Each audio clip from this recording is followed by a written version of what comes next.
It's an ML Sports Take here, brought to you by our good friends at CH Insurance. They are in your corner. Go check out the insurance resolution for you at chinsurance.cc. Major problem this year for Syracuse basketball, and I don't know why. I don't know if it's kids coming in from the portal. They were promised something. They didn't get it. Playing time, cohesion.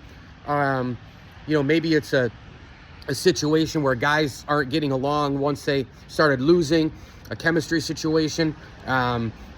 Mixing and matching. I'm not really sure what the problem is. What I do know is that this year there's been a major lack of coach and player cohesion, chemistry, understanding one another, not just from play calling or lack thereof, but just it seems like emotional. It seems there's a disconnect. I really thought that when I was working the North Carolina game, when I got a chance to sit to the left of the SU bench and just not a lot going on there. If Adrian would yell to a player something about, encouragement or something, and the player really wouldn't respond. That happened many times. If a play does come in, they don't run it. Why don't they run it? Other times a play doesn't come in at all. So again, I don't know, once they started losing and things got bad, are players automatically looking at next year, the NIL opportunities? There's obviously change. People aren't stupid. If you're playing for Syracuse right now and you don't think Autry's in trouble, and you're not looking at a new chancellor, you're not looking at a new AD, and you're a player, and you're a freshman, and you're Sadiq White, you're exploring all your opportunities, right? If you're Donnie Freeman and people are telling you you're not an NBA guy, but you might be able to go get $2 million if you play at Kansas, you're listening to that. And then how much effort are you really putting in practice? Are you trying to avoid injury?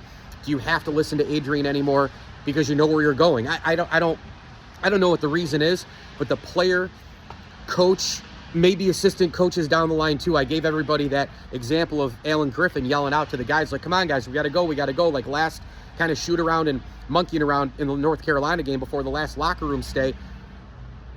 And then nobody went. Nobody followed his orders. He asked them 3, 4, 5 times. Now, that could be something very small. I'm not trying to, create something where there's not, but I don't know. I just think that there's not a lot of player-coach connection this year. You can see it. You can see it through the TV screen. And I think that a lot of people have noted that, but I really noticed it in the North Carolina game. And I think that this probably started a long time ago, right? I think it started a long time ago. I think certainly Vegas, where they had a shot at winning some games against some big teams, maybe it wasn't really showing then, but man, it's been showing the last couple of months. Mike Lindsley here, ML Sports Take, brought to you by our good friends over at Burn Dairy, Mars Motors, Ken's Auto Detailing, and CH Insurance. They are in your corner. Check out Group Benefits with Joe Corsi and follow them all over the social platforms as well. chinsurance.cc, 5 stars, off the charts coverage, off the charts staff, 24/7, 365 access to them at chinsurance.cc and via the telephone. How about that? As I always tell you, enjoy the games.